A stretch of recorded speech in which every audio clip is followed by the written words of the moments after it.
లేదు. అలా లైఫ్ వచ్చిన సినిమా ఇది కూడా అవుతుంది శంకర్ గారు కూడా ఫస్ట్ మూవీ కదా రామ్ చరణ్ గారితో. ఖచ్చితంగా శంకర్ గారికి కూడా ఈ గేమ్ చేంజరు మరుపురాని గేమ్ చేంజర్ అవుద్దని నా ఉద్దేశం. శంకర్ గారు ఇప్పుడు తెలుగు హీరోస్తో ఎప్పుడు సినిమా చేయలేదు, ఫస్ట్ టైం రామ్ చరణ్ చేయడానికి కారణం ఏంటంటారు? రామ్ చరణ్తో చేయడానికి కారణం అంటే ఆయనలో ఉన్న క్యాపబిలిటీ, ఆయనలో ఉన్న డైలాగ్ స్పిరిట్, డైలాగ్ సెన్స్ అర్థమైందా, డ్యాన్సింగ్ స్కిల్స్. ఒక రకంగా చెప్పాలంటే తండ్రికి మించిన తనయుడు, తండ్రిని ఎప్పుడో దాటేశాడు తనయుడు. ఆల్రెడీ చాలా ప్రౌడ్గా ఫీల్ అయ్యేలాగా ఒక టైంలో గేమ్ ఇప్పుడు కుర్ర హీరోగా ఉన్నప్పుడు చిరంజీవి గారు పక్కకే లాక్కునేవాడు నా కొడుకు అని ఇంటర్వ్యూ చేయడానికి.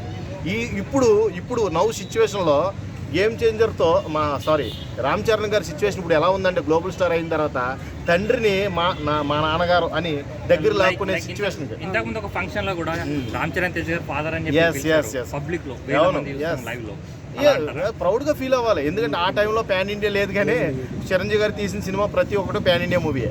ఓ రంగా చెప్పాలంటే ఓన్లీ షేక్ చేసేది. మనకు అప్పుడు అంత టెక్నాలజీ లేదు, అప్పుడు అంత ఇది లేదు, కాబట్టి అప్పుడు కొంచెం తగ్గిందని చెప్పొచ్చు. ఆ తగ్గిన దాన్ని వీళ్ళందరూ కూడా ఫుల్ఫిల్ చేసుకుంటూ వచ్చారు. మన బాహుబలి చూస్తే ఒక టైంలో అసలు 5 సంవత్సరాలు ఎందుకు వేస్ట్ చేశాడు రా బాబు అన్నట్టుగా ఫీల్ అయిన ఇండస్ట్రీని టాలీవుడ్ ఒక రకంగా ఎదరికి తీసుకొచ్చిన సినిమా అయింది. అది అర్థమైందా?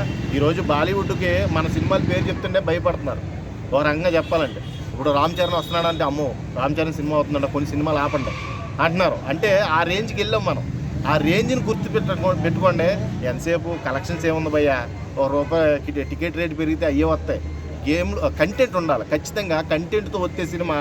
మనం ఎక్స్పెక్టేషన్ చేయని సినిమాలు కూడా భారీ కోట్లు వసూలు చేసినాయి, అవునా కదా? కాంతారా తీసుకోండి, హనుమాన్ తీసుకోండి. ఎవడన్నా ఎక్స్పెక్ట్ చేశాడా?